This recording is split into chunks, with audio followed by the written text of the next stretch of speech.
Esta conferencia comenzará a grabarse. Bueno, iniciamos ahora formalmente. Buenas tardes a todos, a todas.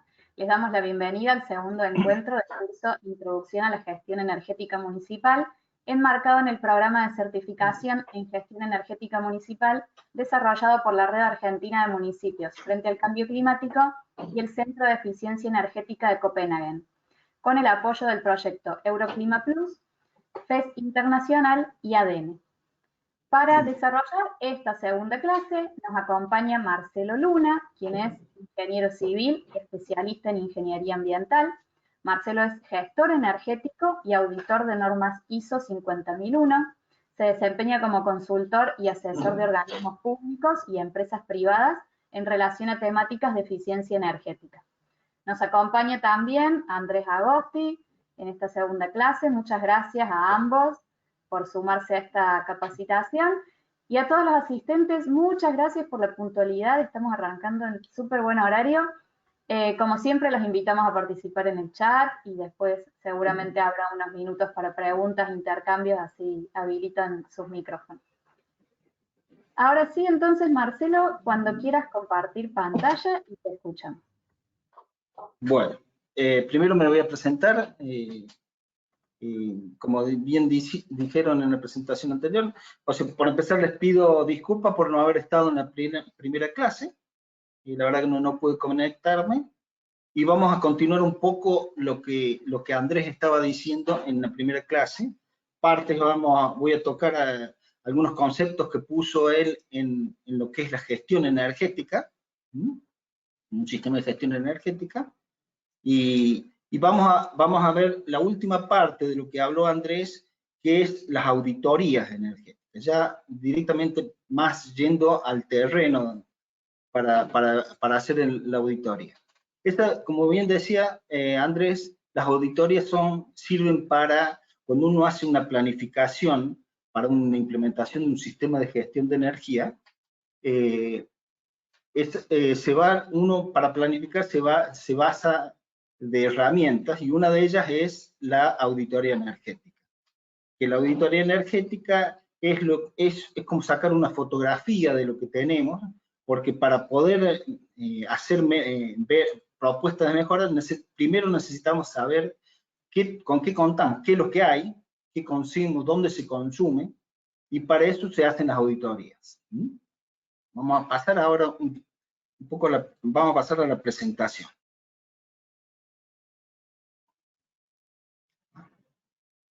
Compartir pantalla.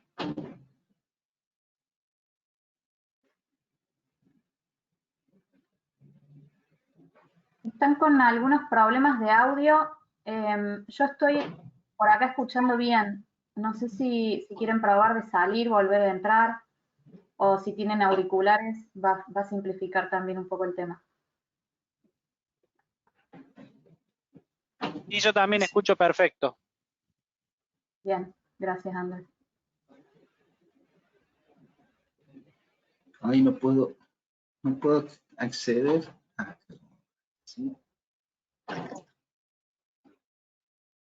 Bien. A ver si podemos sacar un poco las camaritas estas que tenemos acá.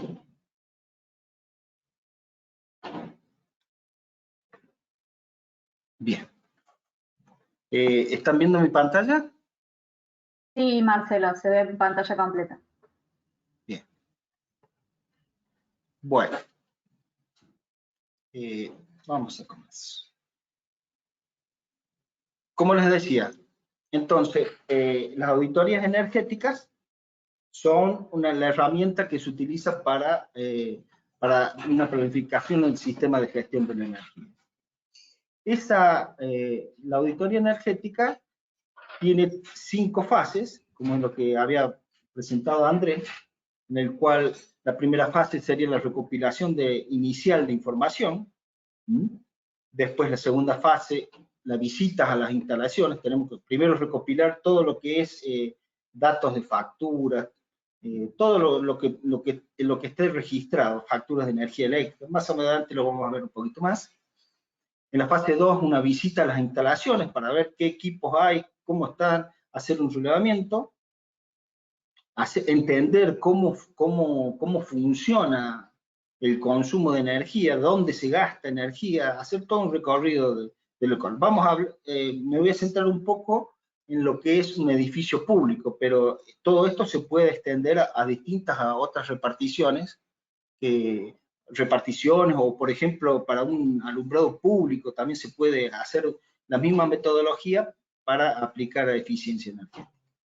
Después una tercera fase que sería el análisis de los consumos, y ya uno va viendo, y de ahí se puede plantear ya en base a las visitas, a la recopilación que uno ha hecho, ya va identificando las ineficiencias y dónde podemos obtener dónde se pueden realizar medidas de ahorro. En la fase 4 ya hay que hacer una redacción de un informe donde se plantean todas las medidas, y al último se hace una revisión de todo el informe que se va a realizar. Entonces, cuando vamos a iniciar, para el inicio, como dijimos en la fase 1, el inicio de la auditoría, tenemos que hacer la recopilación de las facturas de energía, de electricidad, gas, combustibles líquidos, agua, también el consumo de agua. Siempre es importante que, si bien no es un vector energético el agua, pero es un recurso que tenemos que cuidar y en lo posible tratar de ahorrar lo máximo el consumo de agua, ¿no? Después nos hace falta también una recopilación de los planos del edificio. O sea, cómo la estructura que tiene, las dimensiones, todo lo que es las estructuras de vidriados, ventanas, para saber. Y después una vez que recopilamos toda esa información, vamos a planificar la visita a la instalación donde tenemos que hacer la auditoría.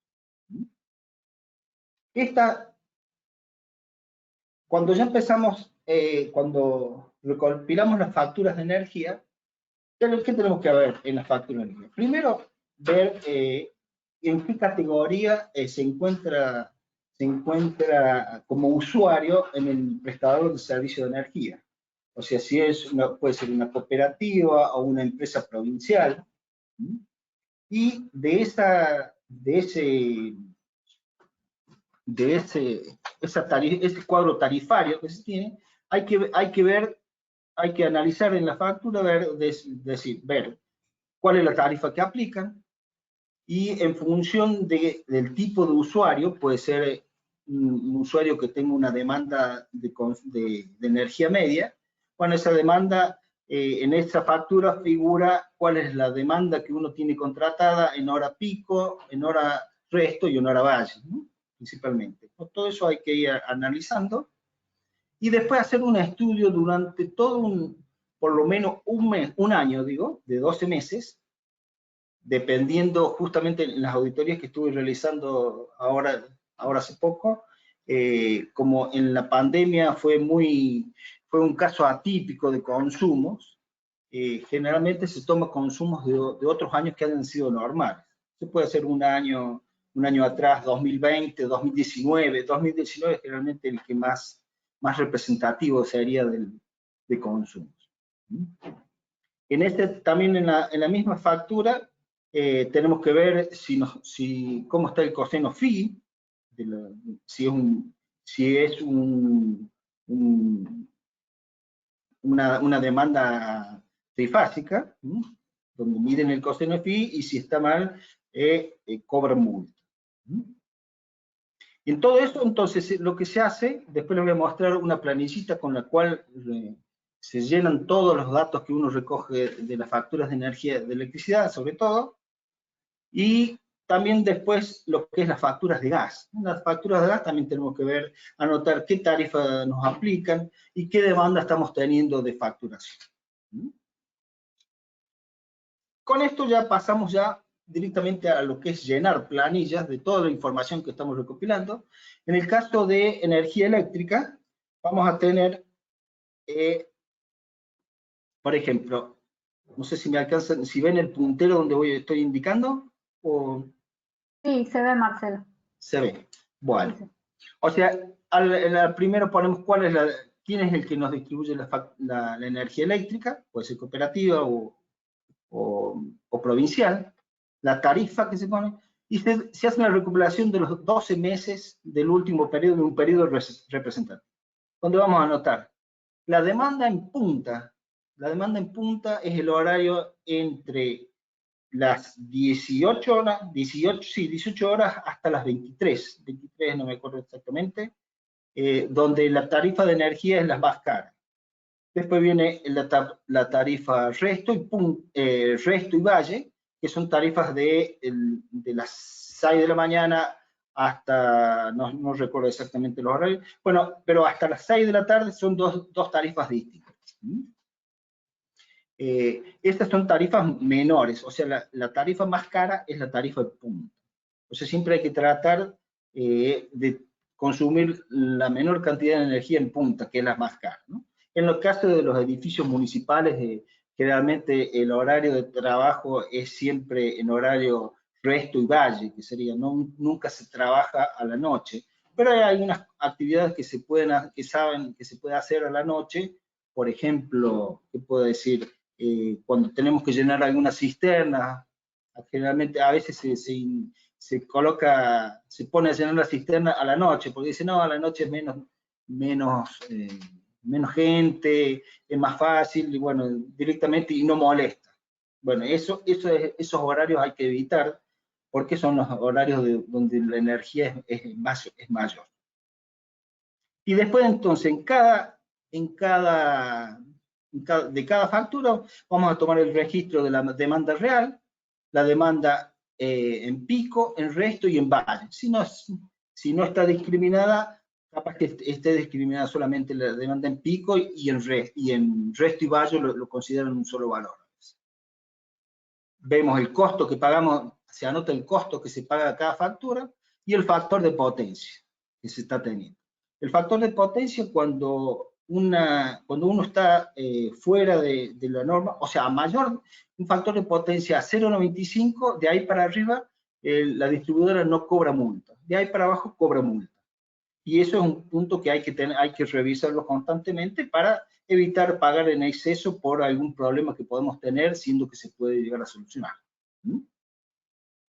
Después, una vez que tenemos toda esta información, podemos evaluar si en función de la demanda real que estamos teniendo en ese periodo, cómo se compara con respecto a lo contratado.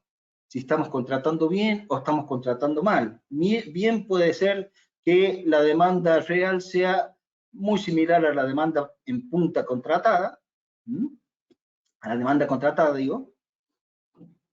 En ese caso estaríamos bien, pero si estamos muy alejados de la demanda, o sea, por ejemplo, por decir un valor, nosotros contratamos una demanda en punta de 14 kilowatts y resulta que estamos consumiendo 10, 8. Bueno, ahí tenemos una oportunidad de ahorro económico, si bien no es energético, pero es un ahorro económico que hay que plantearle a la distribuidora, decirle, bueno, mire, yo necesito que bajar la demanda en punta contratada para adecuarla a lo que realmente estamos consumiendo. Eso es uno de los... Lo mismo pasa con la demanda que uno tenga en resto, se compara lo que uno consume en resto con respecto a la demanda contratada fuera de punta. Resto y valle sería lo que sería fuera de punta. Y de ahí ver si estamos contratando bien, si estamos en más o menos. Si estamos en menos, si nosotros hemos contratado por menos potencia y estamos consumiendo más, seguramente nos están cobrando una multa por excedernos al valor del contrato.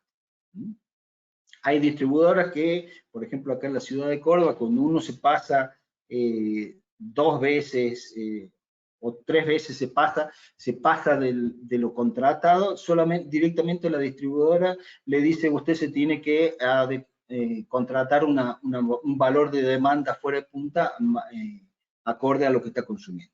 Otras distribuidoras, sobre todo lo que es cooperativas, a veces no lo indican y directamente cobran la multa y no le dicen al cliente que le están cobrando multa por el exceso de la demanda con respecto a lo contratado. Eso son cosas que hay que tener en cuenta, ¿sí? Y revisar.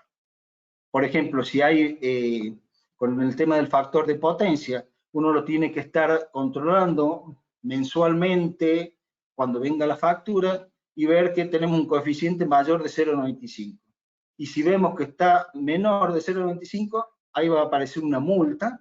Y bueno, tenemos que investigar dónde tenemos ese problema. Puede ser que haya habido, generalmente se hace una corrección de factor de potencia a través de un banco de capacitores, y puede ser que algún capacitor haya fallado, haya explotado, y ese es el que nos está dando que el coseno de phi de nuestro consumo sea menor a 0,95 y por eso cobran multa. Bueno, ahí tenemos una oportunidad de ahorro, de eficiencia, es adecuar el coseno phi de nuestro consumo. Después con el tema de factura de gas, lo mismo, se toma un año representativo, se anotan los consumos y el costo total que estamos teniendo. Es para tener una idea de cuánto estamos gastando en energía.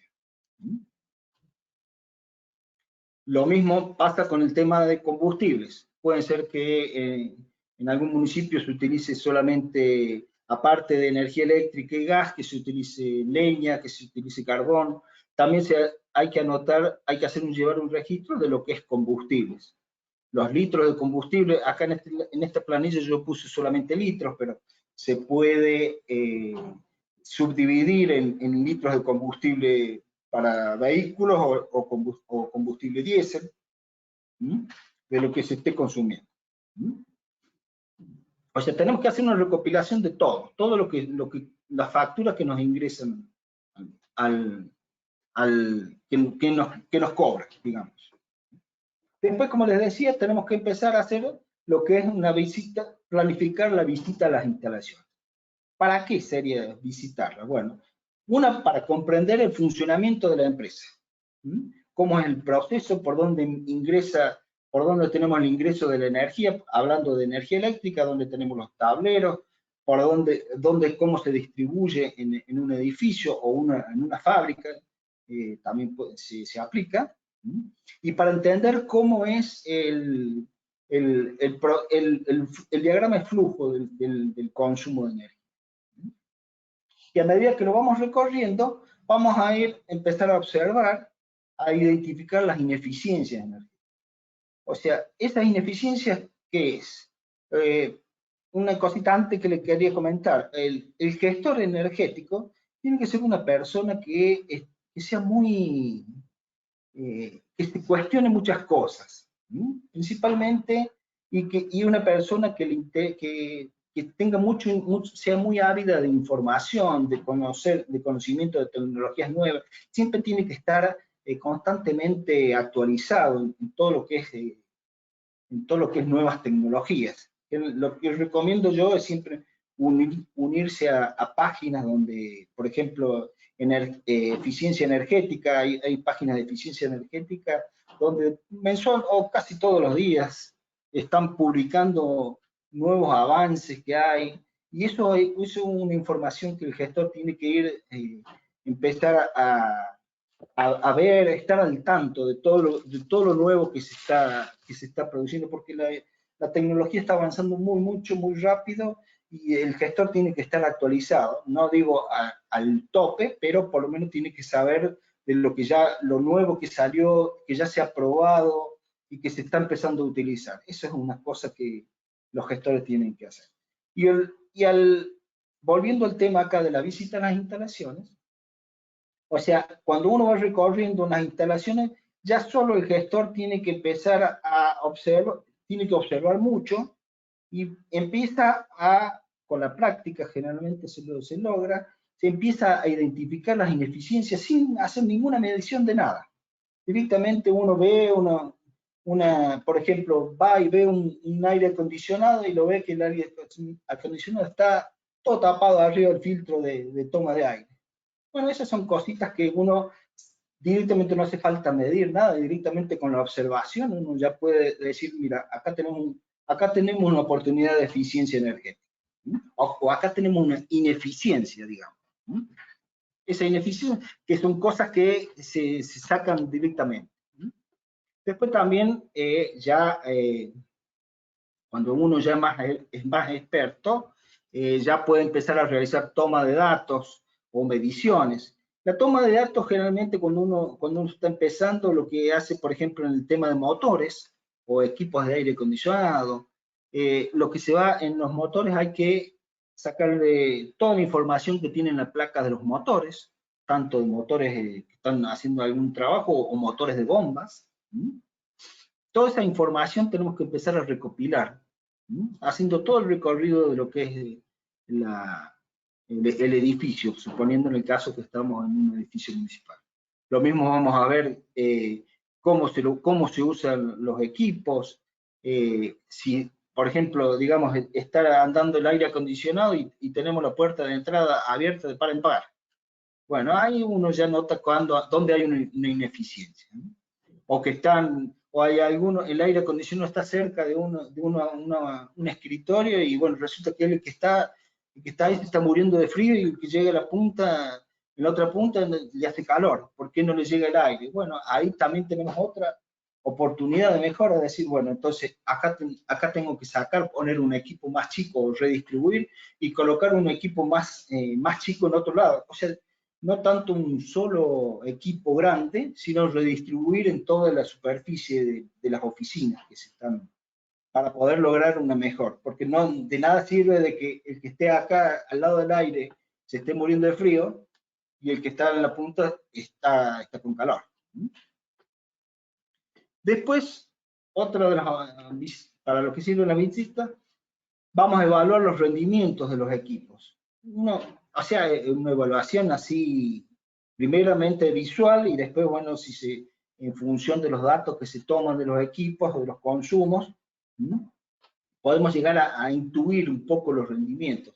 Por ejemplo, me ha pasado a mí en una auditoría que hice hace poquito, el mes pasado, una empresa que tenía una máquina en la cual se le había quemado el motor, y claro, tenían que hacerle andar a la máquina y dijeron dónde conseguimos un motor, y encontraron un motor viejo de mucha más potencia de la que tenía el equipo, pero andaba, ya lo habían hecho rebobinar, dijeron, bueno, ponemos esto, total provisorio, y acá en este país siempre lo provisorio es provisorio para siempre, ¿no?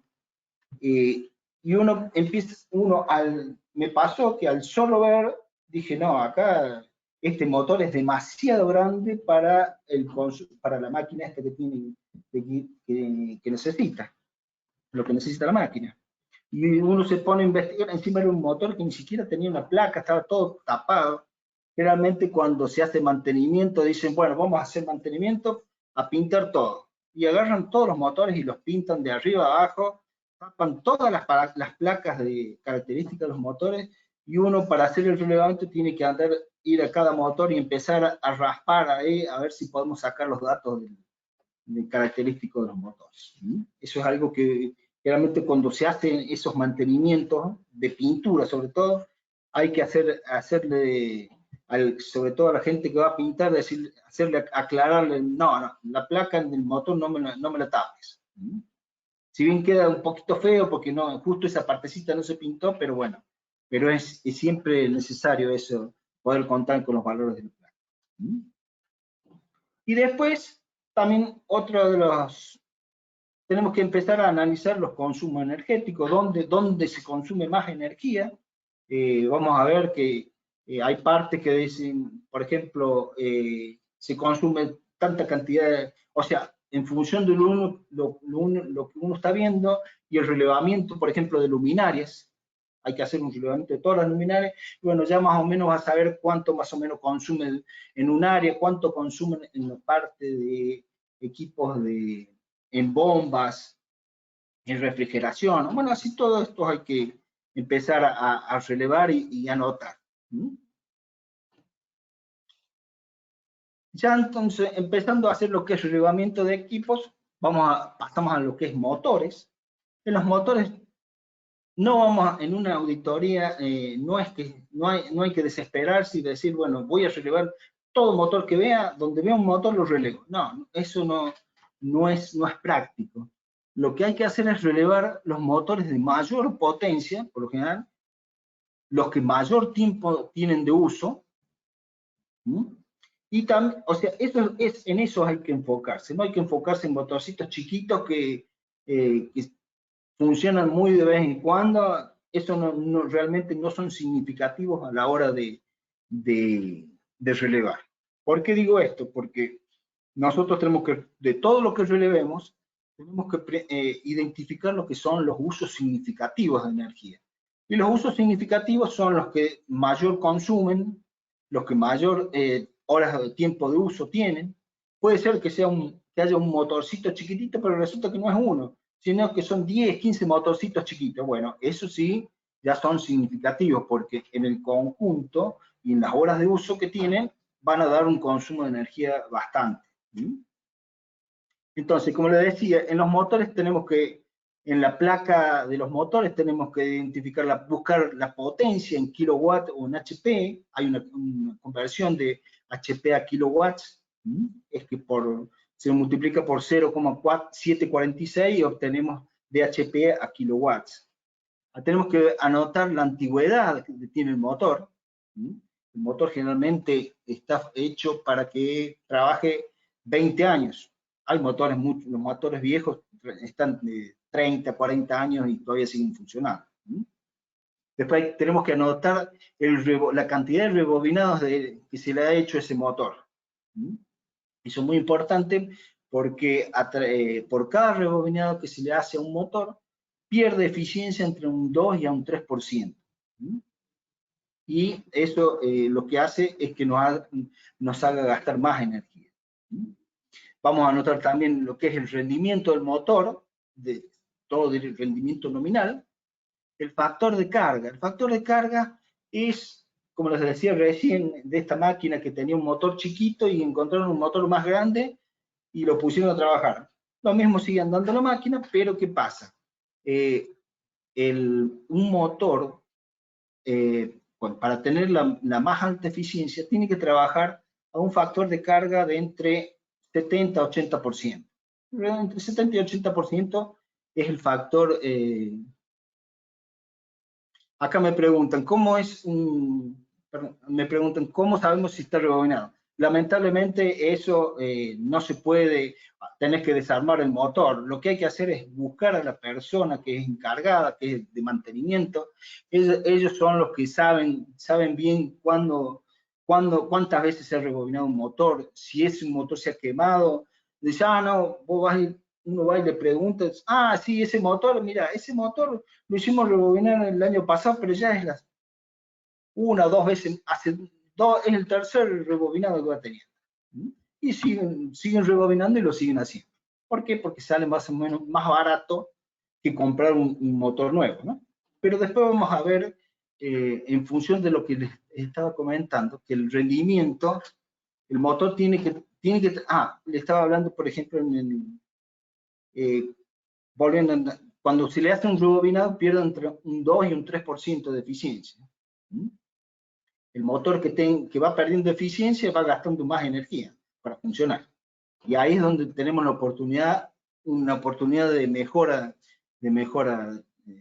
energética.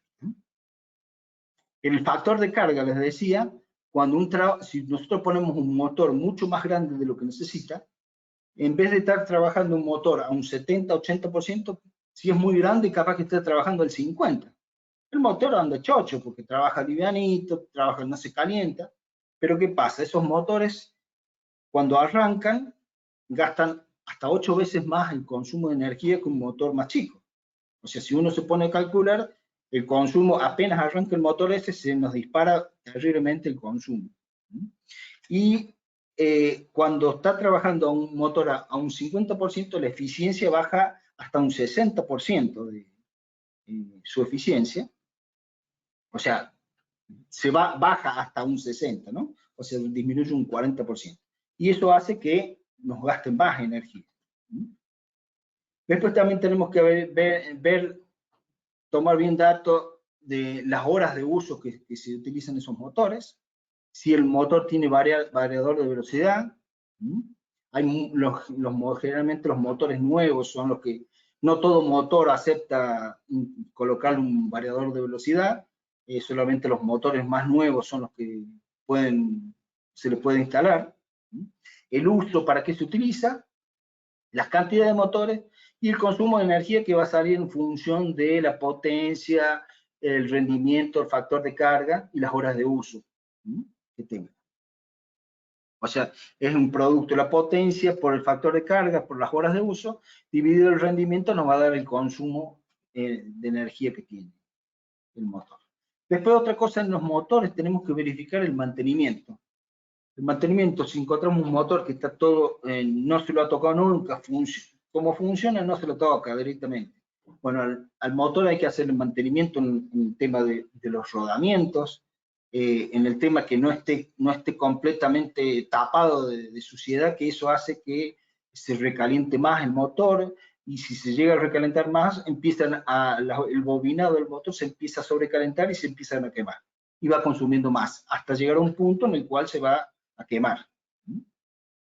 Después tenemos que ver si el motor está bien agarrado, bien sujetado, o sea, si no tiene vibraciones. Las vibraciones producen también desgaste de los rodamientos y mayor consumo de energía también, porque va vibrando y no está dando la potencia mecánica que realmente tiene que tener. Pasando ahora, también tenemos que, en un edificio siempre tenemos los tanques de agua en el techo. Bueno, hay bombas. Tenemos que ver también el mismo tema, lo que se recopila del tema de bombas, lo que es la potencia, la antigüedad, el caudal. En una de esas puede pasar lo mismo que, como yo decía recién, tenemos una bomba demasiado grande, total funciona, pero lo ideal es poner la bomba justa que necesitamos y no en exceso. Siempre, antiguamente, cuando se diseñaban las instalaciones, se calculaban tanto sea los motores o las bombas, y por ejemplo, yo necesito una bomba de 3 HP y bueno, le pongamos 5, porque mejor mientras lo que abunda no daña, ese era el concepto anterior. Bueno, ahora no, el concepto es, hay que colocar lo justo, porque lo justo es lo necesario que necesitamos de energía, con eso vamos a conseguir una mínima energía. Si ponemos más grande, cuando arranca gasta mucho más energía, tiene menos eficiencia, porque trabaja menos carga. Todas esas cositas, ha cambiado el paradigma, ya no se piensa, más vale que antes se decía más vale que sobre antes que falte, ¿no? Después también hay que analizar, anotar el rendimiento de cada equipo, el factor de carga, o sea, lo que les decía, si es un motor grande o si es el adecuado para la capacidad, la cantidad, o los metros de columna de agua que tiene que levantar y la cantidad, las horas de uso. Acá, como les decía recién cuando hablaba en el tema de tarifario, estas horas de uso, ¿en qué horario se usan? Hay que tratar de usar las bombas en el horario donde el costo de energía sea lo menor posible, que es en la hora resto y valle. La hora valle, fuera de punta y valle. Lo mismo acá, recomendación, relevar las bombas de mayor potencia, bombitas chiquititas que se utilizan para subir un tanquecito muy chiquito que se usa de vez en cuando, no tiene sentido relevar, a no ser que sea mucha cantidad, y también verificar el mantenimiento. Hay que también siempre, como decía Andrés, hay que hablar siempre con el personal que está en mantenimiento, que ellos saben bien cómo funcionan. Una de esas le dicen, mira, esta bomba todos los años la tenemos que hacer un service porque se clava, o el motor a veces se nos ha quemado y lo hemos tenido que hacer rebobinar. Bueno, toda esa información, generalmente la gente de mantenimiento son los ideales para esta actividad, o sea, para sacar información. Y es bueno también incluirlos como en el grupo de auditor. Lo ideal es formar un equipo auditor en la repartición, porque en realidad es muy difícil poder saber de todo. Siempre hay especialistas y hay que aprovechar de todas las especialidades que podemos encontrar en el municipio para sumar valor, ¿no?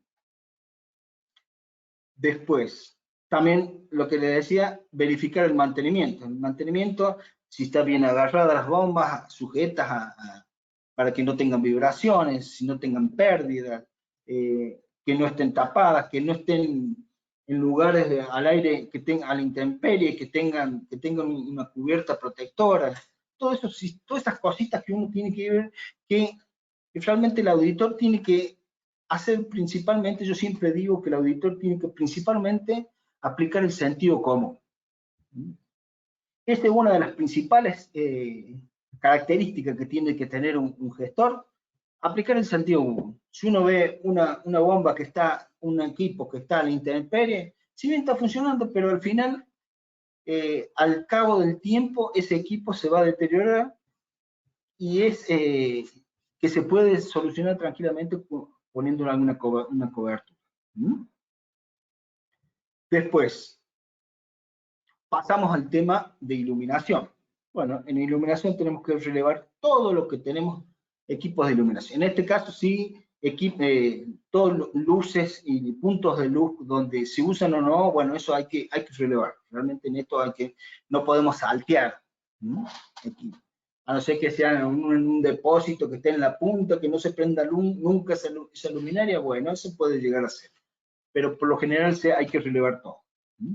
Hay que ver si tenemos todavía, ya no creo que ya no existan lámparas incandescentes, halógenas, tubos fluorescentes o fluorescentes compactas, que son los que más tenían difusión, y ahí aparecieron ya las LED. Hay muchos municipios que ya han implementado todo el parque lumínico, cambiar a LED, vapor de sodio.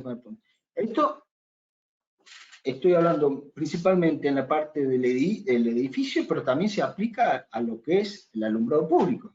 Tenemos que relevar, decir, bueno, tenemos tantas calles que tenemos luminarias de vapor de mercurio o vapor de sodio. Por todo esto tenemos que ver. Estas son, ahí cuando ya vemos eso, ahí ya podemos tener idea de oportunidades de mejora. O sea, el gestor siempre tiene que estar buscando la oportunidad de mejora. Por ejemplo, en lo que es vapor de sodio, a ver, ¿qué me preguntan? Ay, se me fue no pude leer el mensaje. Te digo, Marcelo, Carolina consulta cómo sacamos el rendimiento nominal y el factor de carga de un motor.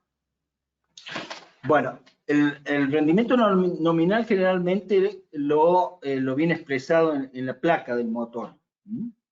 Y el factor de carga, bueno, eso, o si no se consigue eso, bueno, hay que empezar a hacer mediciones. O sea, hay que hacer una medición de tanto de tensión, de corriente, y si no contamos con eso, se puede hacer otro método de cálculo por el número de revoluciones del motor. Hay distintas fórmulas que, en función de lo que uno pueda medir, puede llegar a obtener la potencia que está consumiendo un motor, y eso se lo compara con respecto a la potencia nominal que tiene el motor. Después no sé qué apareció otra preguntita que no... Sofía dice, ¿hay un porcentaje máximo o mínimo que debe tener el factor de carga de un motor? O sea, si un motor trabaja un factor de carga menor de 0,95, ya está afectando al factor de carga del conjunto. O sea, siempre que los motores tienen que estar arriba del 0,95. Generalmente todos los motores tienen... No, perdón, el factor de potencia estoy hablando, ¿no? El factor de carga tiene que estar alrededor entre el 70 y 80%. O sea, cosa que el motor trabaje a esa carga siempre. Porque es donde tienen la mayor eficiencia los motores.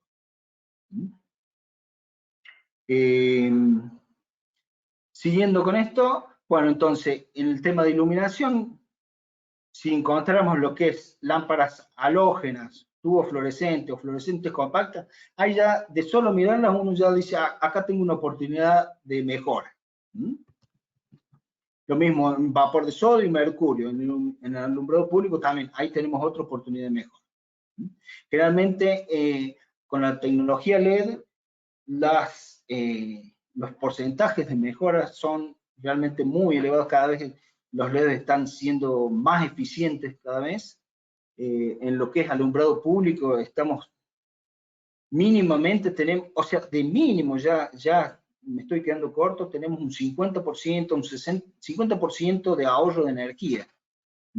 Y con mejores prestaciones lumínicas. Lo mismo pasa con los equipos para edificios, los que es fluorescente. Los fluorescentes LED vienen con un consumo del 50%, una vida útil mucho mayor que un fluorescente y un flujo lumínico un 30% más de lo que ilumina un tubo fluorescente. O sea, ahí tenemos oportunidades de mejoras, pero grandes mejoras. Después tenemos que ver en los sistemas de iluminación, si cómo es el sistema de control, si es a través de interruptores o hay temporizadores, y si hay sensores de presencia. Sensor de presencia generalmente se lo aplica en el tema de baños, porque uno, en todo edificio público, uno va al baño y siempre están todas las luces prendidas. Haya o no haya gente, siempre están prendidas. Bueno, hay una oportunidad de mejora, instalar un sensor de presencia que apague la luz. Directamente, cuando no detecte movimiento, directamente apaga la luz. O hay otros que ponen temporizadores, que prenden un tiempo cuando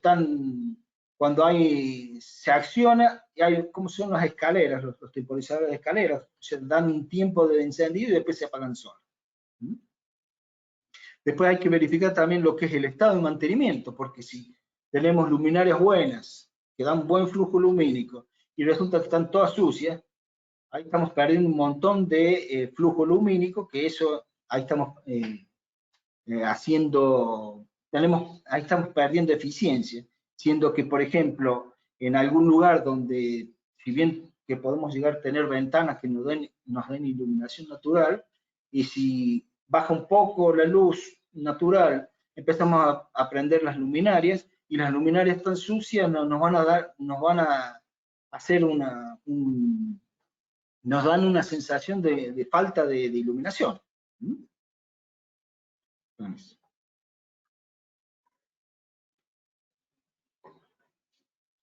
Después tenemos que ver todo el tema de lo que es tableros. Investigar el tema de tableros, no solamente la parte de iluminación, sino el tablero de bombas, de todo tablero de control de equipos, a ver cómo están las instalaciones, cómo están, si hay térmicas que saltan a cada rato. Bueno, si saltan a cada rato las térmicas, no, dice de mantenimiento, no, cuando prenden tal cosa se salta la térmica y tenemos que volver. Bueno, ahí tenemos una oportunidad, tenemos que investigar a ver cuál es el problema, seguramente hay un mayor consumo cuando arranca el motor, y las térmicas generalmente pueden ser de bajo amperaje, que no resisten en la cantidad de energía cuando enciende el motor, por ejemplo. O sea, todo eso ahí ya hay que empezar a investigar un poco más. Pero ahí ya, cuando uno escucha, prende el motor y salta la térmica, bueno, ahí ya tenemos una oportunidad de eficiencia energética. Después, los equipos de oficina, también tenemos que relevar todo lo que es equipo de oficina. Generalmente en los edificios públicos hay muchos equipos. Hay que relevar todas las cantidades de los equipos de las PC, los monitores, si hay monitor, qué tipo de monitor tiene, si es monitor a tubo, que eran los que estaban antes, o ya son monitores LED, las cantidades, y hay tablas, uno puede encontrar fácilmente los consumos típicos de cada equipo, de una PC, de un monitor a tubo, una impresora, las impresoras también, todo lo que se utilice de oficina. También hay que relevar que es un caso que se utiliza mucho en las oficinas. Generalmente hay muchas personas friolentas que tienen al lado del escritorio tienen puestito enchufado un caloventor. Bueno, esos caloventores son realmente una fuente de consumo de energía terrible, que eso hay que tratar de evitar de que se utilicen. No retando al personal, no lo prendas, sino que hay que buscar una mejora edilicia para ver de que no haya necesidad de prender esos calefactores. Y son calefactores que son muy ineficientes y consumen mucha energía, ¿sí?, para la prestación que dan esos equipos. Después pasamos al tema de los aire acondicionados. Tenemos que relevar todo lo que es aire acondicionado. La marca, el modelo, la antigüedad. ¿La antigüedad por qué? Porque está estudiado de que los equipos que con más de 12 años ya son equipos viejos, que ya han cumplido casi su vida útil y están, todo el equipo de compresor, todo, están ya gastados y pierden eficiencia. O sea, equipos mayores de 12 años, uno tiene que pensar que ahí tenemos ya una oportunidad de mejora porque ahora están viniendo equipos nuevos con nuevas tecnologías, gastan mucho menos. Y si lo comparamos con un equipo viejo que ya está gastado, ahí tenemos mucha oportunidad de mejora. Tenemos que anotar de cada equipo la potencia de refrigeración, la potencia de calefacción, la potencia total que al final tiene el equipo, el COP. El COP es un coeficiente de eficiencia en calefacción, es la cantidad de energía, la cantidad de potencia en calefacción respecto a la potencia que utiliza el equipo para hacer la calefacción. O sea, uno cuando vaya a comprar un equipo, sobre todo en los equipos que son frío-calor, lo ideal es buscar los que tengan mejor COP. Actualmente los equipos con mejores COP son los equipos con tecnología inverter, que son los que están andando muy bien, tienen muy bajo consumo. Son los mismos equipos que los tradicionales, con la única diferencia, bueno, así entre comillas, ¿no? La única diferencia de que no están constantemente prendiendo y apagando, sino que trabajan a un ritmo bajo, pero constantemente y no apagan, no prenden ni apagan, siempre están prendidos. Y al hacer eso, como les decía en el caso de motores, cuando uno con un motor arranca, consume 8 o 9 veces el consumo nominal del equipo. Bueno, y con esta tecnología inverter se evita esos picos de consumo. Después hay que anotar las horas de uso que utilizan los equipos, el sistema de control, si es manual o automático, y es importante también la temperatura de seteo, tanto en invierno como en verano. Hay gente que son muy friolentas y dice, no, yo necesito 27, 28 grados. No. O sea, hay que buscar bajando las temperaturas, eso, por cada grado que se baje de temperatura, en lo que es calefacción o en refrigeración, o sea, refrigeración sería se aumente, hay un 8% de ahorro de energía en los equipos. O sea, acá lo que se aconseja, colocar en temperatura en verano en 24 grados, o bien más o menos mantenerla en esa temperatura en el año, el seteo. Puede ser más o menos, pero alrededor de 24 grados es la temperatura óptima, en el cual la persona no siente que se está congelando cuando está el aire y no siente calor cuando en refrigeración. Lógicamente, si recién ingresa de afuera que hace 40 grados y entra a 24, bueno, lo va a sentir y al ratito capaz se nota, pero generalmente cuando se trabaja en las oficinas, una temperatura de 24 grados es la óptima y donde tenemos buenos ahorros de energía. Ahí tenemos otra oportunidad de mejora. También hay que verificar, uno con la misma visita va viendo cómo está el mantenimiento de los aire acondicionados, el estado que tiene, si tiene piezas rotas, la limpieza de los filtros, si se hace periódicamente la limpieza de los filtros. Cuando los filtros están sucios, el equipo consume más energía. Bueno, todas esas cosas hay que relevar y después también identificar los usos inapropiados. Hay algunos que dicen, yo lo uso porque quiero que me refresque un poco.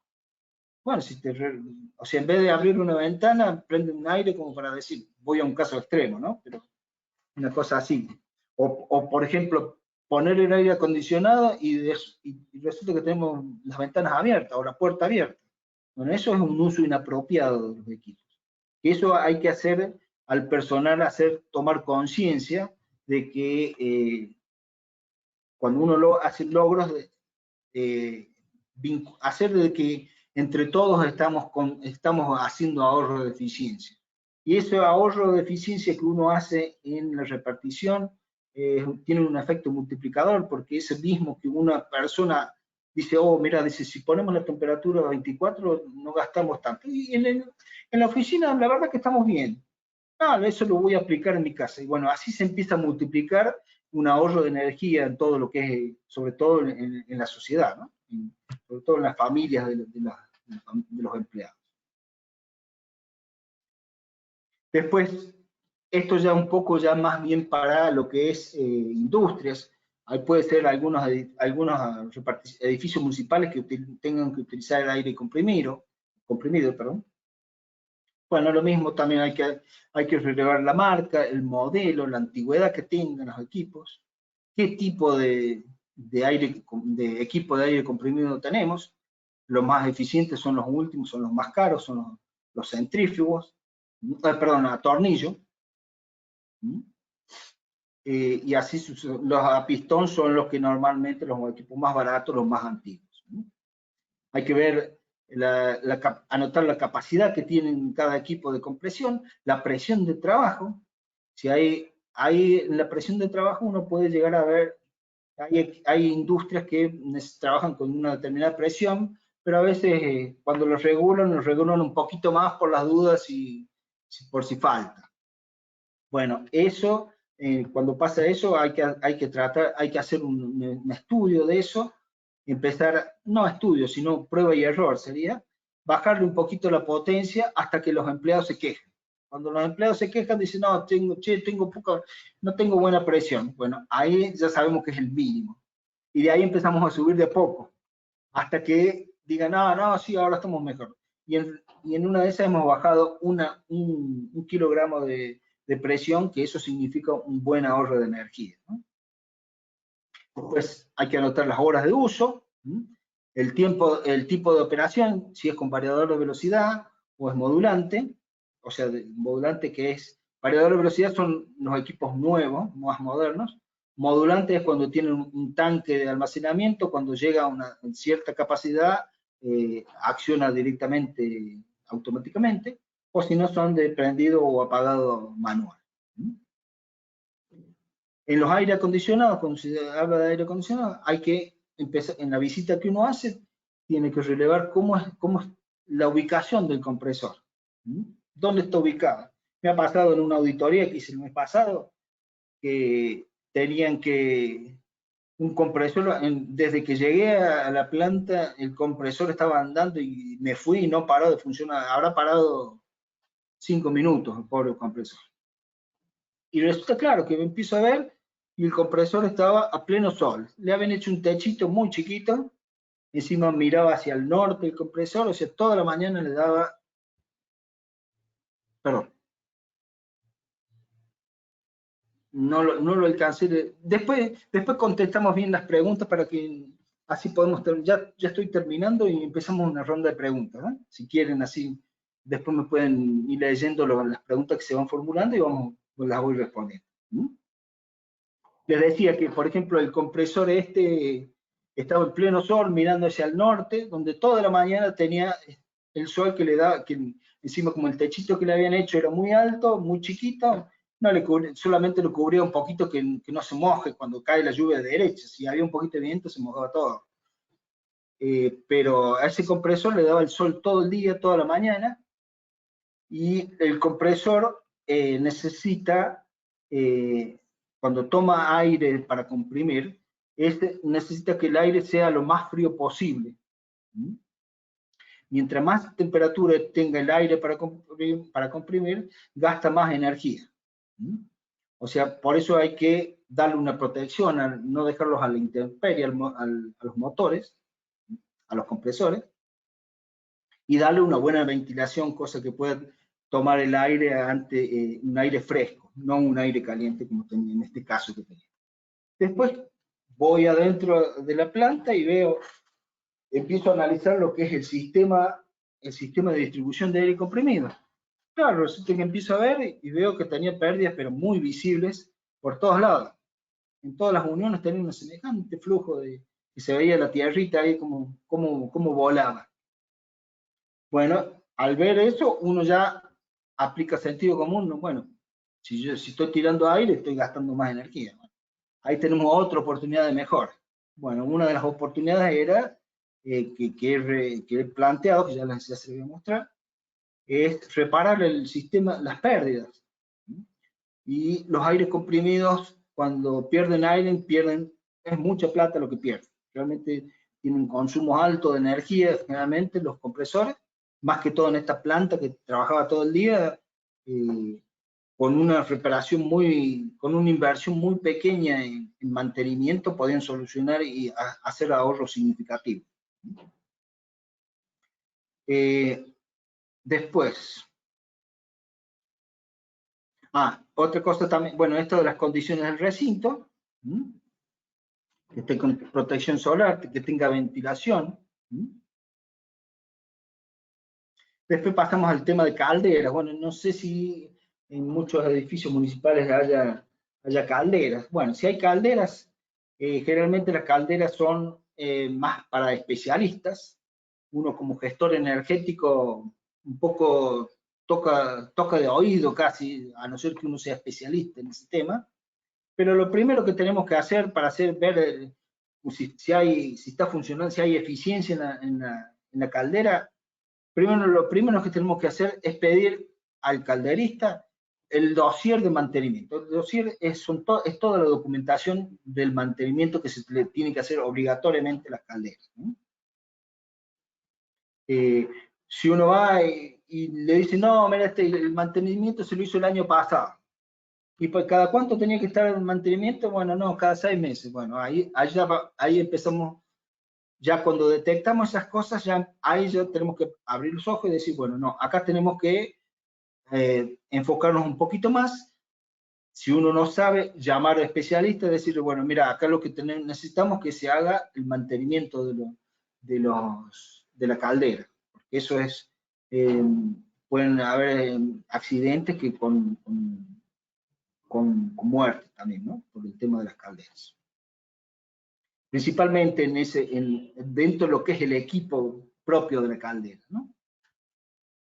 Y también lo que podemos nosotros hacer principalmente es verificar el sistema de distribución, toda la red de distribución, así como el aire comprimido, podemos verificar el sistema de distribución de vapor, donde vamos a poder constatar si están todas las cañerías aisladas, si tenemos pérdidas, el estado de trampas de vapor, que no estén perdiendo las trampas, un montón de recorrido que eso más bien hace a un especialista, pero bueno, a simple vista uno puede decir, mira, justo tenés esta cañería que acá tenés aislación térmica y en estos tramos no tenés. Bueno, ahí sin saber mucho uno puede decir, bueno, sí, mira, acá podemos hacer eficiencia aislando esos pedazos que faltan. Después otro de lo que tenemos que verificar, hacer un reglamento de lo que es la envolvente edilicia. O sea, tenemos que ver cómo está la cubierta, si es una cubierta de chapa, si tiene alguna aislación térmica, qué material tiene.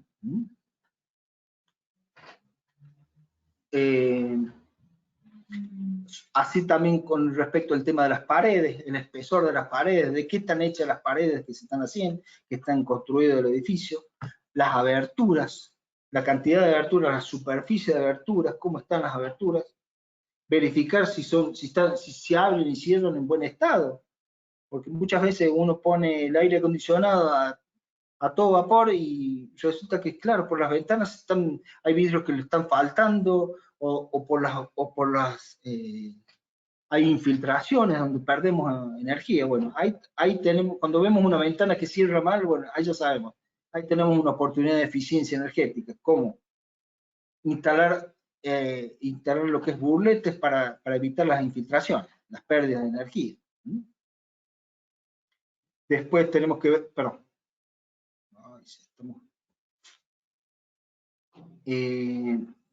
Vemos el tema, o sea, el tema de abertura, las puertas, si qué tipo de puertas tenemos, si funcionan bien, sobre todo las de ingreso, que puedan tener un accionamiento de apertura y cierre rápido, o sea, con sistemas de cierre automático, para evitar todo lo que es cuando uno calefacciona o refrigera, que tengamos pérdidas por esas aberturas.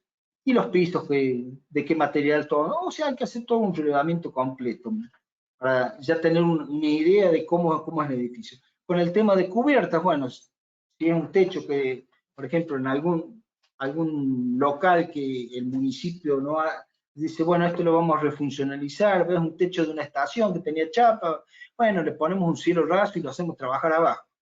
Pero resulta que cuando trabajan ahí se mueren de calor porque le falta aislación térmica. Bueno, hay que ver el tema, cómo está en el tema de la aislación de la cubierta. Si es techo de chapa o del mismo edificio, cómo está el tema de la cubierta. En una de esas, los mismos empleados dicen, no, cuando vas arriba al último piso, dicen, no, esto es imposible, tenés que estar un ratito y te salís corriendo. Bueno, ahí te da una señal de que falta aislación térmica en la cubierta. De ahí hay muchas cosas que se pueden realizar. Hay que pensar si se puede implementar una cubierta verde, depende si tenemos espacios, depende cómo es la cubierta, o si podemos hacer una aislación térmica directamente con una pintura reflectiva. Ahora están saliendo pinturas térmicas, sobre todo lo que es para techos de chapa, que bajan hasta 10 grados de la temperatura interna de un edificio. Me ha pasado en una auditoría que tuve oportunidad de medir las temperaturas. Había 2 galpones donde en el primero le habían aplicado una pintura térmica, que es reflectiva térmica, y en el otro que le tenían que aplicar, y le tomé la medición de temperatura y daba 10 grados de diferencia de temperatura. Cosas que se pueden llegar a hacer. También si es un techo de chapa, se puede hacer una aislación arriba del cielo raso, o directamente con el tema de poliuretano expandido. Hay empresas que se dedican a hacer el poliuretano expandido que andan muy bien. Todas esas cositas que uno tiene que empezar a ver, primero ver el problema y empezar a investigar qué soluciones pueden haber. En el tema de aberturas, de lo que es ventanas, de todo. A veces pasa de que, sí, dice, mira, en invierno dice, todos quieren ir para el lado de las ventanas porque les da el solcito, es bueno, les da más calor. Pero en verano no, en verano se van todos para el otro lado, por donde está cerca del aire, porque hay calor que entra.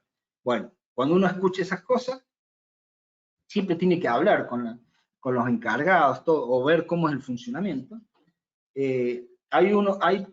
Uno tiene que pensar, acá tenemos una oportunidad de mejora. ¿Qué podemos hacer? Un parasol. Directamente un parasol que se lo puede construir con misma gente de la localidad, con mano de obra de ahí local, y que se pueden, parasoles abatibles, que se pueden, en época donde haya mucho sol, en verano, poder inclinar a medida que se va transcurriendo las horas del sol, o en invierno, bueno, tratar de dejarlo lo más posible, más parecido, más directamente posible, enfocando al sol para que entre la mayor cantidad de calor en el sol. Esto es una de las alternativas. Otra alternativa sería, bueno, pero que ya lleva más inversión, lo que es hacer el cambio de lo que es las ventanas. Eso ya es medio difícil que se logre hacer. Y como les decía también, que el gestor también tiene que estar empapado de las nuevas tecnologías que van saliendo. Y hace poco me enteré yo, hace unos meses me enteré de una nueva tecnología, de lo que es las películas estas de control solar. Me dice, no, bueno, las películas hace mucho que están. No, pero han aparecido nuevas tecnologías de esas películas, en el cual las que había antes era que evitaban la incidencia de los rayos infrarrojos, que evitaban el calentamiento, ¿no?, de las ventanas, y ahora han aparecido nuevas láminas que evitan que entre los rayos infrarrojos, pero a su vez también evita que salga el calor que uno genera desde adentro. ¿Cómo es esto? O sea, películas que cuando uno calefacciona un ambiente, generalmente si uno tiene un vidrio simple, todo el calor que uno generó adentro para calefaccionarse se pierde por los cristales. Bueno, ahora han aparecido estas nuevas láminas que hacen de que se refleje el calor que uno genera adentro, evitando las pérdidas. Eso es una de los últimos, por lo menos que yo tengo conocimiento de los últimos avances que se están teniendo, ¿no? Y que hacen de que cuando a una ventana con un vidrio simple, colocándole esas aberturas, esas láminas, automáticamente casi que transforman una ventana de vidrio simple a una ventana de DBH, que se llama, son las que se llaman de doble vidrio hermético. Y si a una ventana con doble vidrio hermético le colocamos esos film, la transformamos a un TDH, o sea, sería que tienen la aislación de triple vidrio hermético, o sea, con 2 cámaras de aire. O sea, todas esas oportunidades tenemos que ir viendo, a ver qué podemos hacer, las distintas soluciones en cada caso. Después, como también les decía Andrés, tenemos que establecer, una vez que ya hemos relevado todo, tenemos que empezar a hacer llenar todas las planillas, tener los consumos tanto de energía eléctrica, de gas, de gasol, y podemos hacer todo un diagrama de torta que se le llama, donde vamos a decir, bueno, de toda la energía que consume el municipio tenemos el 60% en lo que es electricidad, el 30% que es en gas o menos, y el resto en otros combustibles. Bueno, ahí ya tenemos un panorama de qué es lo que gasta realmente el municipio. Y de ahí también lo que podemos hacer es establecer los indicadores de desempeño. El indicador de desempeño energético es la relación que tiene entre el consumo de energía sobre una producción, si es en el caso de una fábrica, o el consumo de energía por metro cuadrado de un edificio, para uno decir, bueno, mira, yo en energía eléctrica yo consumo tanto por metro cuadrado. Y esos son, o por ejemplo, en lo que es combustible, yo estoy consumiendo tantos litros de combustible por kilómetro recorrido. Y así podemos aplicarle distintos índices a todo, incluso a todos los que es equipos, con equipos de máquinas, sobre todo. Se le puede establecer un indicador, si uno lleva un registro del consumo de combustible que tiene y los kilómetros que trabaja en la máquina o que recorre, ahí podemos ya sacar un índice. Y ese índice lo podemos ir mensualmente estableciendo, y nos va a dar un indicador de qué tan eficiente es ese equipo que estamos, ese equipo, si hablamos de un equipo vial, o qué tan eficiente es el recinto municipal con respecto a los consumos. Se lo puede hacer para el consumo de energía eléctrica, para el consumo de gas. En este caso, bueno, justo yo estuve haciendo una auditoría en una panadería, también se pudo hacer mensualmente un registro de indicador energético mensual por cada factura de energía y la producción, y pude sacar mensualmente y un valor promedio anual del mismo. Y ahí uno ya puede también tener una idea de decir, bueno, en qué momento consumo más energía, y poner el foco, enfocarse en esos puntos donde más consumo de energía y ver qué oportunidades de mejoras podemos tener para bajar los consumos. Y con estos estos valores que vamos teniendo, podemos podemos hacer una línea de consumo energética, en este caso es de producción, como les decía, para tanta producción, tanto consumo mensual de energía, tenemos tanta producción. Y ahí podemos establecer una línea base. Con esa línea base podemos decir, bueno, podemos hacer casi un poco de predicción, decir, bueno, en un futuro cuando tengamos Si lo vamos a hacer por metro cuadrado, vamos a tener un determinado consumo y de ahí podemos saber si a tal fecha cómo hemos consumido energía. Si estamos bajo de la línea base o arriba. Si estamos arriba somos ineficientes. Si hemos bajado de la línea base, ahí hemos hecho eficiencia energética. Entonces eso nos da una forma de poder compararse gráficamente, ¿no? Lo mismo lo podemos hacer con los indicadores de desempeño. Y este mismo indicador de desempeño lo podemos aplicar para compararnos con otros municipios.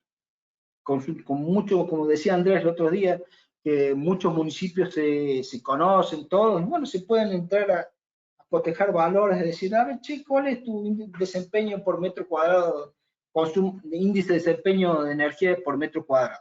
Ah, yo tengo tanto, ah, yo tengo otro, ah, estoy mejor o estoy peor. Bueno, y así empezar a tratar de mejorar.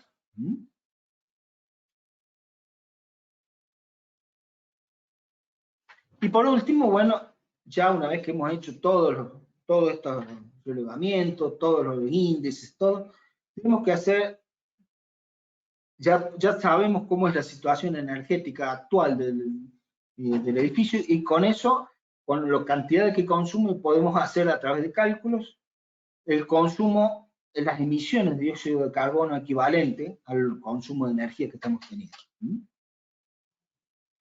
Y después de esto, tenemos que plantear, bueno, ya hemos relevado todo, ahora ¿qué hacemos? Bueno, tenemos de todo lo que hemos visto, donde las oportunidades mejoran, bueno, tenemos que empezar a hacer un listado de todas esas oportunidades, en el cual vamos a cuantificar el ahorro energético esperado. Yo digo, bueno, si yo voy a cambiar esta luminaria, por decirlo en un caso, voy a cambiar una luminaria, un fluorescente convencional que tiene 36 vatios, y voy a poner un tubo LED de 18, bueno, tengo ahí un 50% de ahorro. Bueno, ese es el ahorro de energía esperado que voy a tener.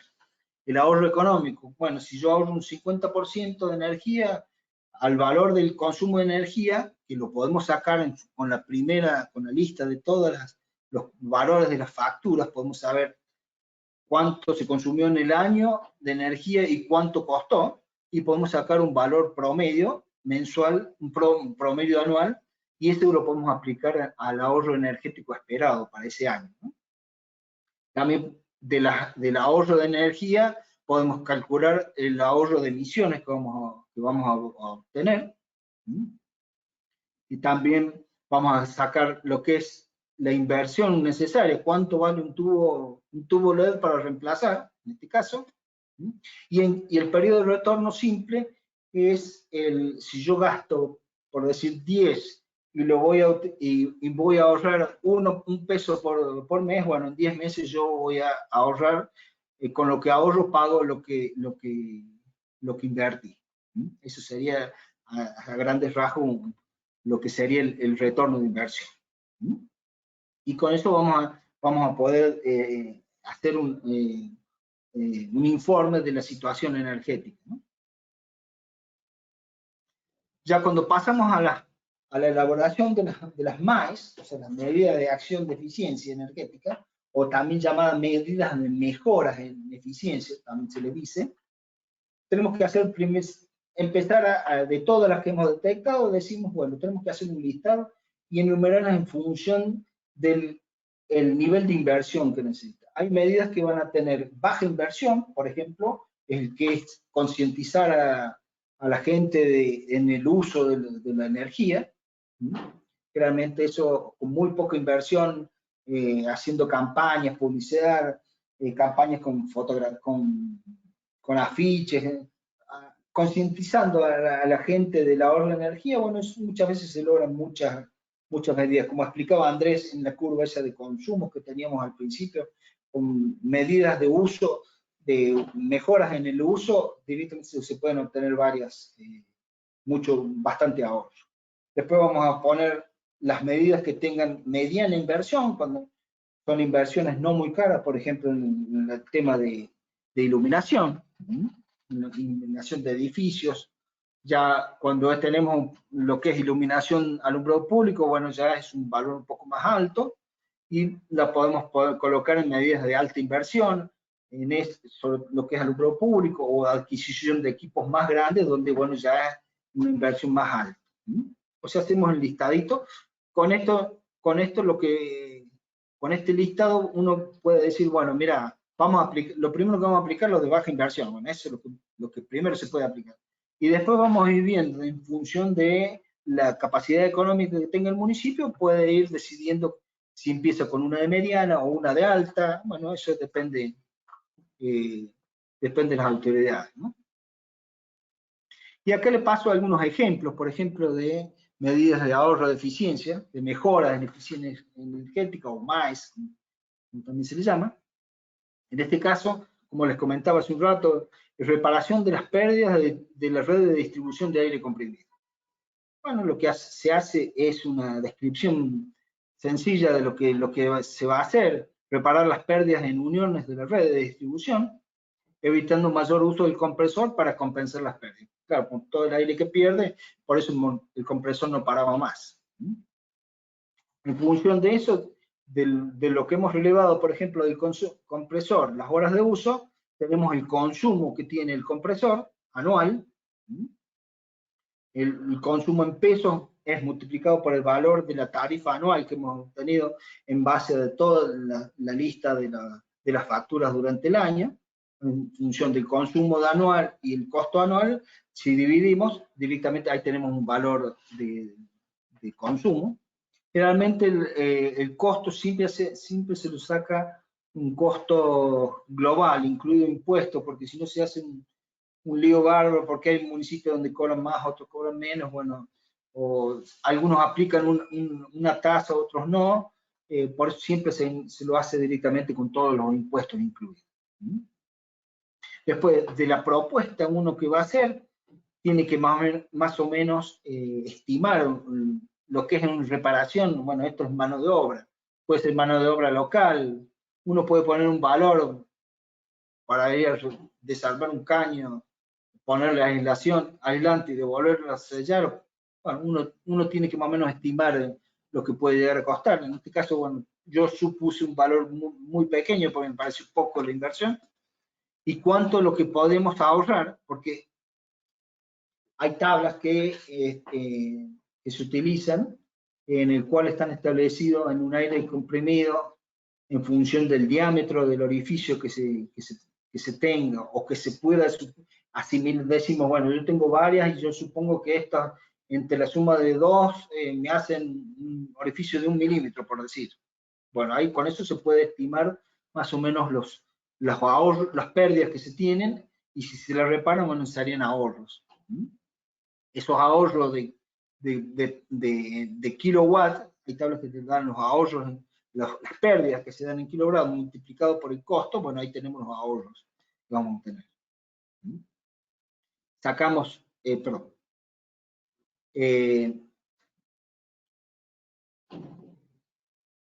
De ahí hacemos la relación en cuanto a los pesos que se ahorran, en este caso serían 12.000 pesos, y qué porcentaje de lo ahorrado con respecto a la propuesta. Bueno, son valores directamente, si yo voy a ahorrar esto, un 27%, lo que se va a ahorrar es un 27% del consumo actual. Y también lo que se hace un análisis, bueno, esto ya lo que es tasa de inversión, esto es porque está hecho a través de un programa de CFI que aplica, es un banco que aplica una tasa de descuento para inversión. En función de una tasa del descuento de inversión es lo que se hace todo el cálculo de lo que es flujo actual netos de fondos, flujos constantes y una tasa de descuento, ¿no? Pero acá lo que yo les quería mostrar, acá calculamos el periodo de recupero simple, que es dividir lo que es la inversión que vamos a tener dividido el ahorro que tendríamos anualmente. Y a esto nos da el tiempo en el cual amortizamos esa inversión con el ahorro. Asimismo, otra medida que se puede hacer, por ejemplo, la instalación de un termotanque solar. ¿Por qué? Porque, por ejemplo, en algún dispensario que puede ser, se me ocurre, estén instalado un termotanque a gas natural. Bueno, ahí cuando hay un termotanque, bueno, uno releva y dice, mira, acá tenemos una oportunidad de mejora. ¿Con qué? con la instalación de equipo, hacer un cambio de tecnología. O no tecnología, sino cambio a energías renovables. Lo que generalmente se hace es, se instala un termotanque solar en serie con el termotanque actual, que está actual, para no tener que hacer muchas modificaciones y para que si el termotanque es relativamente nuevo, poder seguir utilizando, a no ser que se lo pueda cambiar y directamente instalar el termotanque solar. Entonces, se hace lo mismo que explicaba hace un rato, de cuánto se consume. Generalmente los termotanques un termotanque solar instalado en serie con un termotanque a gas, logran ahorros de hasta un 70% del consumo de gas, que es mucho, y en el año es bastante. Por eso incluso la RAMCC ha propuesto, tienen previsto hacer visitaciones de compra de termotanques a gas, solares, perdón. Lo mismo el tema de luminarias LED de alumbrado público. Esa es otra de las cosas que te hace la RAMCC, que son tendientes a la eficiencia energética. Bueno, en este caso lo mismo, se toma el consumo que tiene un termotanque en función de las horas de uso y de las especificaciones de consumo de gas que tiene el termotanque. Todos los termotanques tienen una etiqueta donde especifica todo el consumo de energía en función de las horas de uso que se utiliza. Ahí tenemos los consumos. También generalmente los termotanques tienen un consumo mínimo de mantenimiento, que se llama piloto generalmente de mantenimiento, y por eso ahí es donde más ahorro se puede utilizar, porque utilizando lo que es los termotanques solares, al ingresarle agua caliente al termotanque, no necesita estar encendiendo tanto tiempo para calentar a llegar a la temperatura deseada, y el mantenimiento también se reduce mucho con respecto al, no tiene que, por más que no se use, al ingresarle agua caliente naturalmente, se va naturalmente, o sea, en forma termosifónica, que sería, trabajan los termotanques, el mantenimiento no es tanto, se disminuye el consumo de mantenimiento, de mantener el agua a temperatura deseada. Lo mismo se hace en función del ahorro de lo que está, se calcula en función de en este caso supuso se calculó con un 70% el ahorro esperado, el consumo esperado. Se saca en función, se determina el valor del ahorro anual, el porcentaje de ahorro que se va a tener, y lo mismo se calcula lo que es el periodo simple de recupero, en cuántos años uno amortiza ese equipo. Otro caso sería lo que es lo que les comentaba hace un rato, el tema de recambio de luminarias convencionales, en este caso fluorescentes, pero así puede ser lo mismo lo que es alumbrado público. Esta misma propuesta se puede hacer para alumbrado público. Cambiar, por ejemplo, en una plaza que tenga iluminación en vapor de mercurio o vapor de sodio, cambiar a LED, bueno, ahí tenemos, sería el mismo caso, con un ahorro mínimo de un 50% en lo que es iluminación. Se saca la inversión que va en función de la cantidad de tubos que se van a recambiar. En este caso eran, no me acuerdo cuántos eran. Bueno, se calculó lo que es la inversión y se determinó también el periodo de recupero simple. Realmente esto, al tener mucho más ahorro, el retorno en la inversión es mucho más rápido. Y por último, también es lo que se puede hacer es hacer una listita de todo, un resumen ejecutivo de lo que sería de todas las medidas de eficiencia propuestas, y de ahí se puede calcular lo que el ahorro de las emisiones de dióxido de carbono equivalente por año, para cada acción. Bueno, uno a través del recorrido que hace de las instalaciones es donde van a salir todas las medidas que se pueden aprovechar. Y con eso terminaríamos lo que sería la presentación. Y lo dejamos al tema de preguntas. Otra cosita que me estaba olvidando de que este curso que se está dando, o sea, se va a hacer una evaluación, así está establecido en el curso, a través de preguntas, y les vamos a pedir que hagan una auditoría cada uno en su municipio, donde hagan todo lo que se les ha mostrado acá, identificar o lo que más puedan, un relevamiento de los equipos, de las tarifas, de las facturas, todo, y algunas propuestas de mejora. Por lo menos tendría que ser mínimo 2, 3 propuestas de mejora para poder evaluar. Ahora sí quedamos a las preguntas que surgen. Muchas gracias, Bueno, tenemos, Marcelo. Sí, Andrés. no, iba a decir que hay varias preguntas en el chat. Yo acá las tengo abiertas, si quieren las voy contestando una a una. No sé, ¿querías decir algo vos? No, simplemente que luego les vamos a subir al aula virtual el detalle de la consigna y plazos y demás. Simplemente esa aclaración. Bien. Bueno, acá hay una pregunta, dicen que si en la factura de energía eléctrica figura el factor de potencia. Sí, es un dato que suele figurar en la factura de energía, lo pueden leer desde ahí. De todas maneras, cualquiera que esté en el rubro electricidad se va a dar cuenta instantáneamente. Y figura ese dato por lo general porque es un valor sobre el cual les pueden cobrar una multa. Hay un valor económico, así que eso lo van a encontrar siempre dentro de la factura. Por lo general, también las facturas de energía que son o están encuadradas como usuarios residenciales, ahí no hay multas por factor de potencia. Las facturas que suelen tener tarifa general y servicios también no discriminan las bandas horarias de consumo. Claro, pero por ahí si ustedes tienen una tarifa un poco más grande, un usuario más grande que consume más energía, ahí sí en la factura de energía va a venir discriminado y les pueden cobrar una multa. Bueno, acá dice que sí, que envían la nota diciendo que van a corregir factor de potencia, sí, te suelen notificar. Si es una sola vez, por lo general no te ponen multa, ahora si eso ya se mantiene en el tiempo, sí te ponen multa. Sí, bueno, esta es la... Sí.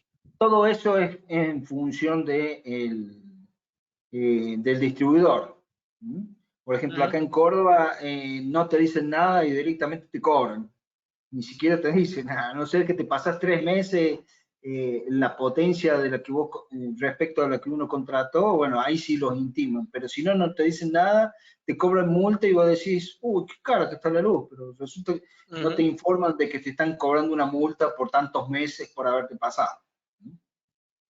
Así es.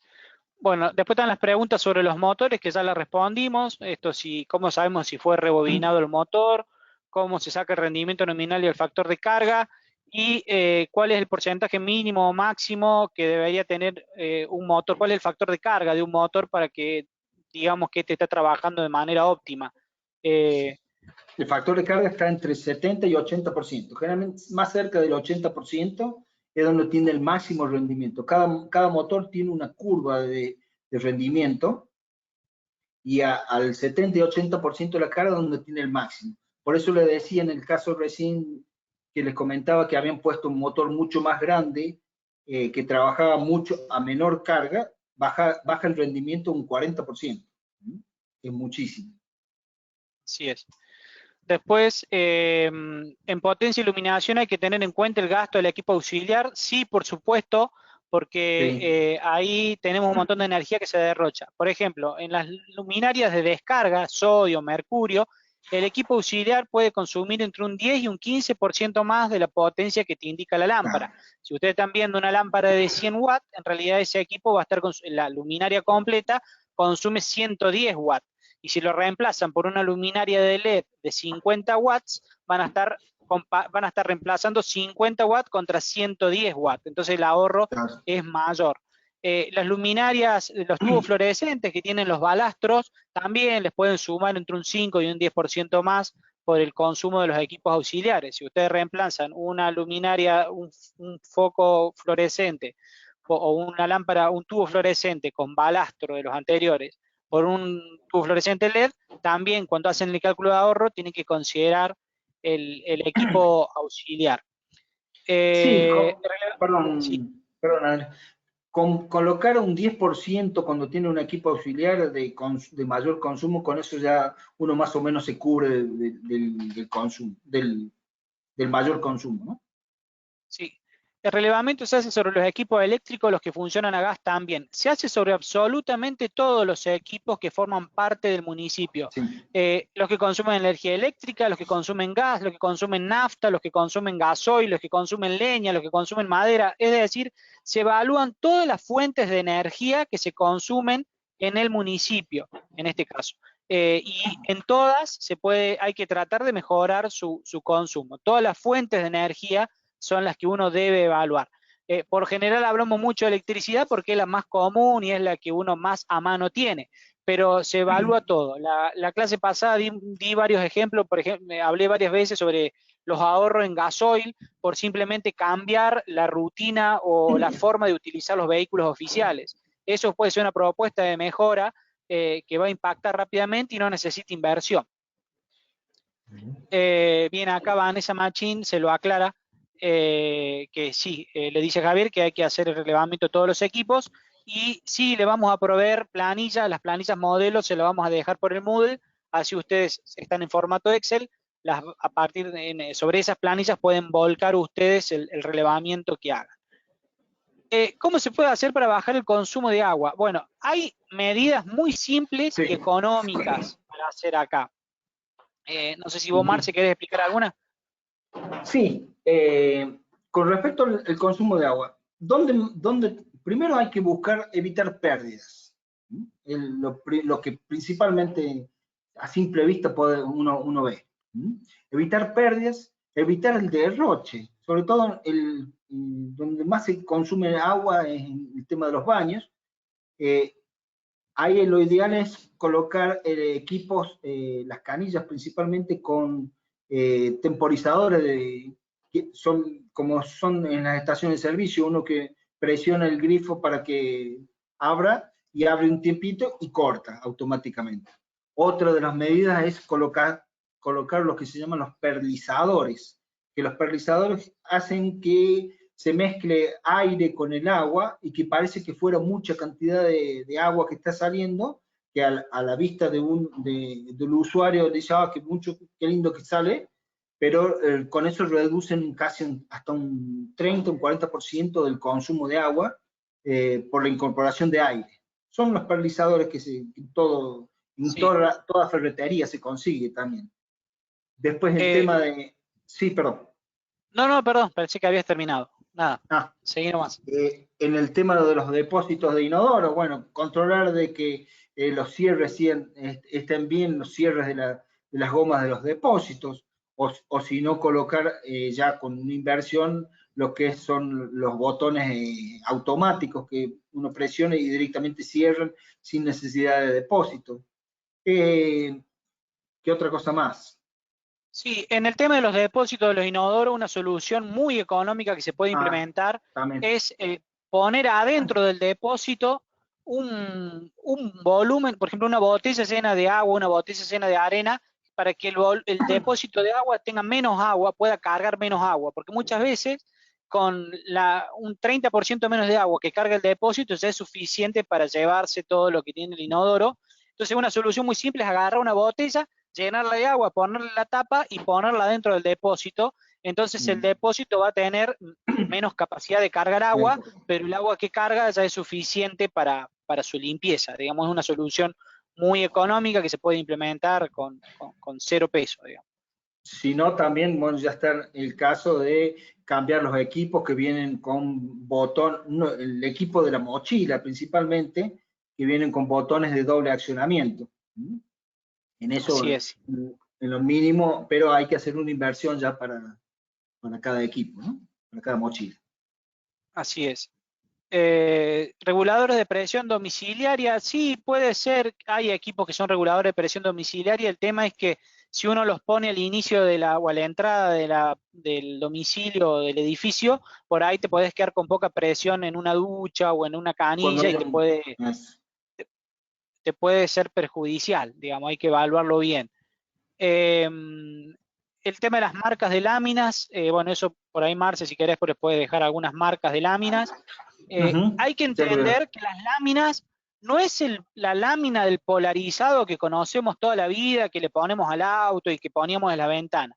Son unas láminas especiales que tienen tecnología, como por ejemplo tienen los anteojos de sol de calidad, digamos, que filtran ciertos rayos solares en forma particular y eso hace que el ambiente adentro no se caliente. Si usted pone una lámina solar común, como la de los polarizados de los autos, no va a hacer nada, lo único que van a hacer es lograr que esté un poco más oscuro adentro, pero van a seguir teniendo la misma temperatura. Es importante que la lámina pueda filtrar los rayos UV y los infrarrojos, que son los que calientan el recinto. Exacto. Las láminas en conjunto con como les decía Marcelo, con los parasoles, es una solución espectacular porque les cambia la necesidad de aire acondicionado que ustedes tienen que tener en el edificio. Una forma económica de hacer un parasol es poner una pérgola con una enredadera que en verano tenga mucho follaje y en invierno lo pierda. Hay muchas plantas que son de crecimiento rápido y en verano se llenan de hojas y te da sombra y te cubren del sol y en invierno las pierden a las hojas y dejan que el sol pase y te caliente hacia adentro. Digamos, una solución que a la vista también queda muy bien y es muy económica. Sí, las planillas se las vamos a dar. Tema de los termotanques solares, si hace falta tener uno eléctrico. Si está bien dimensionado, no. Un termotanque solar de buena calidad te puede aguantar 2, 3 días de continuos de días nublados de lluvia sin que vos necesites un equipo auxiliar para calentar el agua. En ese momento podés ponerle dentro del termotanque solar una resistencia que te da una intervención mínima para calentarte el agua y es mucho más eficiente que tener otro termotanque externo, eléctrico o a gas de respaldo.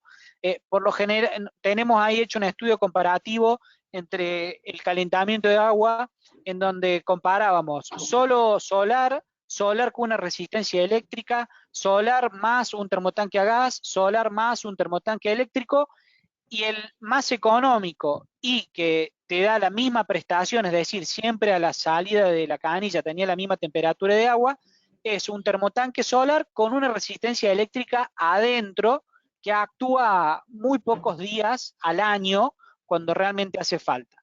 Yo se lo puedo decir por experiencia, somos 5 en mi casa, tengo 3 hijos, tenemos un termotanque con una resistencia solar y la resistencia solar la debemos prender 2 o 3 días al año en Entre Ríos, para que tengan de referencia. Una resistencia eléctrica, ¿no? Perdón, Andrés. Una resistencia eléctrica, sí. Eléctrica. Acá Javier le aclara eso de que vienen con resistencia eléctrica. Bien. Perdón, Andrés, incluso si uno ya tiene instalado un termotanque eléctrico, se puede colocar directamente un termotanque solar y no incluirle la resistencia eléctrica, porque ya la tiene puesta dentro del termotanque eléctrico que tiene, que va a salir un poco más económico. Bien. Leonardo Vera Rosario dice si hay algún avance respecto a la resolución que controla los medidores eléctricos. Sí, bueno, particularmente estuve trabajando en tema, está poniendo a punto el INTI, su laboratorio, para hacer la certificación de los medidores, pero vienen atrasados por tema pandemia, se jubiló gente y demás, así que es probable que den una prórroga. Por ahora, los medidores que están entrando llevan una certificación en origen más una revalidación, por así decirlo, por el INTI. Los proyectos a gran escala que hay es en Buenos Aires y en Córdoba, en donde han incorporado medidores eléctricos, pero lo han hecho con pruebas piloto y certificaciones propias. Bueno, acá sí, el mismo Leonardo dice que la resolución 24719 extienden el plazo para aplicar la norma a diciembre de este año, y todo indica que diciembre de este año la van a volver a extender. No es oficial esta información, pero es lo que probablemente suceda. Cosa útil, Leonardo Vera también dice, cosa muy útil en edificios es solicitar proveedores de agua potable, poner micromedidor de consumo y tener un buen plan de contingencia en caso de rotura. Sí, a ver, siempre en líneas generales, si no medimos, nunca vamos a saber si estamos teniendo un consumo acorde o no. Entonces, lo primero que debemos empezar a hacer cuando uno empieza a pensar en un sistema de gestión es en empezar a medir. Y bueno, eso se aplica al agua, a la energía, a todas las fuentes de consumo de energía que uno tenga. Y esa era la última pregunta. No sé si hay alguna pregunta más.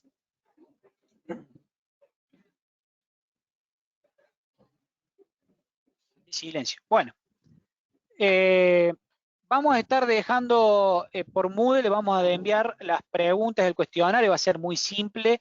Pueden utilizar como material de base de estudio, les dejamos un manual hecho por la Ciudad de México, donde está todo lo que hablamos con Marcelo, explicado al detalle. Ahí pueden encontrar toda la bibliografía de base para leer ese mismo manual. Como fue hecho con financiamiento europeo, lo han replicado varias ciudades, así que si ustedes googlean van a encontrar que hay varias ciudades que tienen un manual parecido. Está simplemente el de México porque fue el primero que salió en español, ahora ya hay otros en español también. Y van a ver que son las mismas imágenes y temas y gráficos que hemos ido tocando con Marcelo. Y después lo otro, respecto a la auditoría, es algo simple, simplemente como para que vayan empezando a entrenar el ojo a qué mirar y hagan un par de propuestas de mejora, propuestas simples también, que no demanden una gran inversión, para que el objetivo es que ustedes se den cuenta de que hay muchas cosas, oportunidades de mejora en el entorno en el que ustedes están trabajando.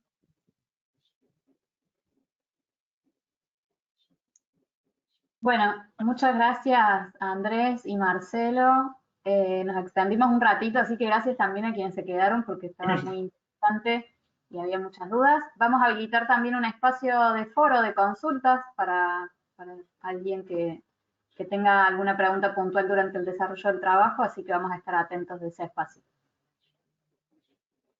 Bueno. Muchas gracias entonces a todos y muy buenas tardes. Bueno, gracias. Buenas tardes. Muy bien. Chao. Buenas tardes. Chao, chao.